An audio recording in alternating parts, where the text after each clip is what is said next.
Hello friends, कैसे हो आप सब। फैमिली ड्रामे का सेकंड पार्ट। जेनी को रोमियो और उसके दोस्त पर शक हो जाता है। रात होने पर रोमियो का दोस्त चोरी छिपे कहीं बाहर वैन में बैठकर जा रहे होते हैं, तो जेनी भी उनका पीछा करती है। रोमियो अपनी कार से उतरकर हीरोइन के घर पर एंटर कर रहा होता है और जेनी भी दूर से यह सब कुछ अपनी तेज़ नज़रों से देख रही होती है। रोमियो चोरी छुपे हीरोइन के घर पर एंटर करता है। हीरोइन के बेड पर बहुत सारा ब्लड पड़ा होता है। यह नज़ारा जेनी भी दूर से अपनी तेज़ नज़रों से देख रही होती है फ्रेंड्स। तो वह तुरंत पुलिस को कॉल कर देती है और वहाँ पर पुलिस आ जाती है। और रोमियो बेड पर बहुत सारा ब्लड देखकर घबरा जाता है और डर जाता है। ओबियसली फ्रेंड्स, सभी डर जाएंगे इतना सारा ब्लड देख के। तो तभी वहाँ पर कमरे में एंट्री होती है दो पुलिस वालों की, जो कि रोमियो को पकड़कर ले जा रहे होते हैं। वहाँ पर बहुत सारी भीड़ इकट्ठा हो जाती है, जिसमें से जेनी भी छुपकर यह देख रही होती है। लेकिन रोमियो भी जेनी को देख लेता है। पुलिस स्टेशन में जाने के बाद रोमियो से पुलिस वाला पूछता है कि तुम वहाँ क्या कर रहे थे। तभी रोमियो बताता है कि वह पर्सनल रीजन की वजह से गया था। वह इंकारो ग्रुप कंपनी की मॉडल है। फ्रेंड्स, पुलिस वाले को रोमियो पर शक हो जाता है कि ये वहाँ मौजूद था। तभी वहाँ एंटर होती है रोमियो के दोस्त, जो कि एक पेशे से वकील होता है। वह आकर रोमियो के बारे में बोलता है कि अगर रोमियो ने कत्ल किया होता तो इसके कपड़ों पर ब्लड लगा होता। पुलिस वाले भी उसकी बात से यकीन नहीं होता है।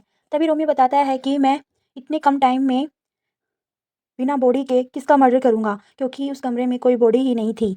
तब पुलिस वाले से रोमियो बोलता है कि क्या तुम्हें किसी ने इन्फॉर्म करके वहाँ बुलाया था, क्योंकि रोमियो को याद होता है कि वहाँ पर जेनी भी थी। रोमियो उसकी बात का कोई जवाब नहीं दे पाता है और रोमियो और उसका दोस्त वहाँ से चला जाता है। जब पुलिस स्टेशन से रोमियो बाहर आता है तो वह जेनी को पुलिस वालों से बात करते हुए देख लेता है। तब उसको यकीन हो जाता है कि जेनी ने ही पुलिस वालों को यह सब बताया है। अगले सीन में हमें जेनी अपने घर पर नजर आती है। अपने फ़ोन पर एक न्यूज़ देख रही होती है, जिसमें उस हीरोइन का और रोमियो के अफेयर के बारे में छपा होता है। और तभी पढ़ने पर उसे पता चलता है कि रोमियो एक बहुत बड़ी कंपनी में का बिजनेसमैन है। यह देखकर जेनी पूरी तरह से चौंक जाती है, क्योंकि वो तो रोमियो को चोर समझ रही थी। अगले दिन रोमियो का दोस्त रोमियो के पास जाकर बोलता है कि तुम जेनी के दोस्त की दुकान को बंद करवा दो और उस पर पेनल्टी डबल करवा दो। तभी रोमियो का दोस्त जेनी के दोस्त को कॉल करता है और दुकान को खाली करने का ऑर्डर देता है। और जब वह पूछना चाहती है कि ऐसा तुम क्यों कर रहे हो, तभी वह फ़ोन को काट देता है। जेनी की दोस्त जेनी को यह सारी बात बता देती है कि मुझे दुकान खाली करने का ऑर्डर मिला है। तब जेनी की बहुत ज़्यादा गुस्सा आता है और वह उन दोनों से बात करने के लिए दूसरी मंजिल पर जाती है। रोमियो का दोस्त जेनी को बाहर खड़ा हुआ अपने कैमरे में देख लेता है। तब वह बोलता है कि इसे अंदर ले लो बात करने के लिए। जब जेनी अंदर आती है तो रोमियो का दोस्त उसे कन्विंस करने की कोशिश करता है कि तुम दुकान खाली कर दो, लेकिन जेनी नहीं मानती है, क्योंकि वो बहुत ही ज़्यादा जिद्दी भी होती है। तब वह बोलती है कि अगर तुम दोनों ने मेरी फ्रेंड की दुकान खाली कराई तो मैं सभी को बता दूंगी कि तुम दोनों चोर हो। यह सुनकर रोमियो चौंक जाता है। उन दोनों में लड़ाई हो जाती है। तभी रोमियो का दोस्त रोमियो को समझाता है कि हमें जेनी की बात मान लेनी चाहिए, नहीं तो वह मीडिया में हमारी बात लीक कर देगी और जिससे हमें प्रॉब्लम हो सकती है। रोमियो का दोस्त जेनी और रोमियो दोनों को मना लेता है। जेनी जाते जाते यह बताकर जाती है कि उसने हीरोइन के घर से किसी एक व्यक्ति को निकलते हुए देखा, जिसके हाथ में सूटकेस था। यह बात सुनकर रोमियो और रोमियो का दोस्त बहुत ज़्यादा हैरान हो जाते हैं। फिर वह तीनों अगले दिन सुबह उसी जगह जाते हैं जहाँ जेनी ने खड़े होकर यह सब देखा था। लेकिन वह दोनों उसकी बात पर यकीन नहीं कर पा रहे होते, क्योंकि वह जगह बहुत ही ज़्यादा दूर होती है जहाँ जेनी खड़ी हुई थी। रोमियो और रोमियो का दोस्त जेनी की बात पर यकीन नहीं कर पा रहा होता है, लेकिन जेनी उसे उस गली में लेकर जाती है जहाँ पर वह व्यक्ति गया था। आगे जाने पर वह देखते हैं कि वह रास्ता तो बंद होता है। जेनी की बात पर यकीन न करते हुए वापस जा रहे होते, तभी जेनी अपनी तेज नज़र से देखती है कि वहाँ पर एक सीसीटीवी कैमरा लगा हुआ होता है। फिर वह उसे उसकी जांच करने के लिए बोलती है। तब जेनी और वह सब उस कैमरे की रिकॉर्डिंग को देखते हैं। तभी वह देखते हैं कि उस व्यक्ति को उस गाड़ी में बैठकर जाते हुए रोमियो उस गाड़ी का नंबर देख लेता है और फिर वह उस गाड़ी की पूरी इन्फॉर्मेशन निकाल लेता है कि यह गाड़ी किसकी है। उस गाड़ी के मालिक का नाम जगमग सीईओ था। वह दोनों जेनी को छोड़कर कार में बैठकर उससे मिलने के लिए चले जाते हैं। जेनी को बहुत ज़्यादा गुस्सा आ जाता है फ्रेंड्स। वह है ना सोचती है कि यार इसे कैसे छोड़कर चले गए। तो वह आवाज़ बदलकर पुलिस स्टेशन में कॉल करती है और बताती है कि उस रात वहाँ से एक व्यक्ति निकला था और सारी बातें पुलिस को बता देती हैं। वह अपना बिना नाम बताई फ़ोन को काट देती है। लेकिन थोड़ी सी आगे जाने पर रोमियो का दोस्त रोमियो को समझाता है कि हमें जेनी की मदद ले लेनी चाहिए। जेनी को ऐसे छोड़ के जाना सही नहीं होगा। तभी रोमियो गाड़ी बैक लेता है। फिर वह जेनी से पूछता है, क्या तुम उस व्यक्ति को पहचान पाओगी जो रात तुमने उस व्यक्ति को देखा था। जेनी पूरी गारंटी लेते हुए बोलती है 100% मैं इसको पहचान लूँगी, तुम मुझे अपने साथ ले चलो। वह जैनी को बोलता है, क्या तुम डिटेक्टिव की तरह मेरे साथ काम कर सकती हो? जैनी मान जाती है। तो वह कंपनी में एंटर करते हैं और रोमियो का दोस्त वहाँ पर एक व्यक्ति से पूछता है, क्या तुम्हें इस व्यक्ति के बारे में पता है? तो वह व्यक्ति जंगमंग शो के बारे में बहुत ज़्यादा गलत सलत बोलता है। वह व्यक्ति बताता है कि वह उस हीरोइन का पीछा करता था और उसकी फ़ोटो भी क्लिक करता था अपने एंटरटेनमेंट के लिए, जिसकी वजह से हीरोइन बहुत ज़्यादा परेशान रहती थी।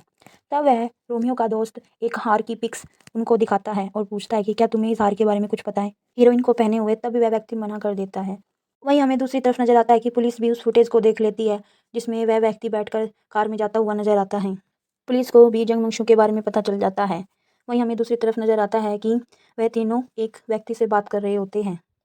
उस नेकलेस के बारे में पूछता है, वह व्यक्ति भी इनकार कर देता है। वह वहाँ से चले जाते हैं और रात को वह एक डिस्को में जाते हैं जहाँ क्लब भी होता है। वहाँ वह दोनों खड़े होकर जैनी का इंतजार कर रहे होते हैं। तभी जैनी आती है। उसमें से एक एक्ट्रेस भी निकलती है। जैनी बहुत ही ज़्यादा हॉट लग रही होती है। रोमियो उसे देखता ही रह जाता है और वह रोमियो के पास आकर रोमियो जैनी को वही नेकलेस बना देता है जो उसके पास था। रोमियो अपने दोस्त को बाहर छोड़कर बाकी उन दोनों के साथ अंदर चला जाता है। वो हीरोइन और जैनी एक सीक्रेट कमरे में चले जाते हैं।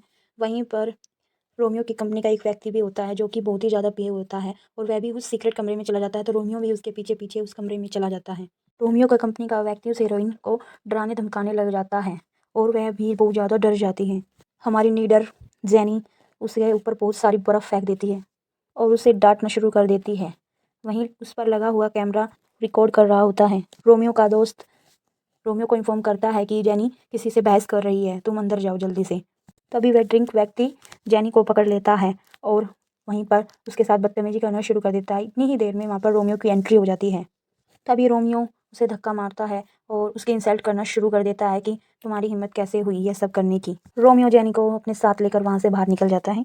रोमियो जैनी को डांटते हुए बोलता है कि तुम चुप नहीं रह सकती थी।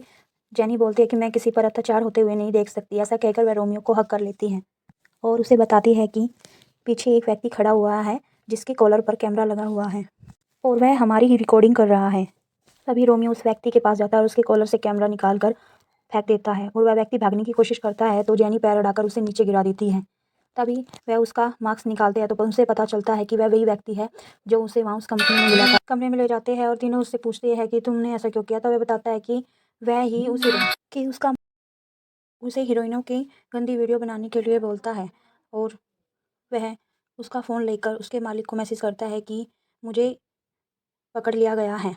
तभी वह तीनों मिलकर उसके ऑफिस में जाते हैं। तब वह उनसे बोलते हैं कि जो भी तुम्हारे पास प्रूफ है हमें दे दो। लेकिन वह व्यक्ति उस चिप को निगल जाता है। तब वह उसके मुंह से उस चिप को निकालने की कोशिश करते हैं तो उसके गले में चिप अटक जाती है। तभी हमारी जैनी उसका पेट दबा देती है और वो चिप बाहर निकल आती है। तब वह उस चिप में देखते हैं तो उन्हें वही व्यक्ति नज़र आता है जो व्यक्ति उस रात उस हीरोइन का कत्ल कर कर उसके घर से निकला था।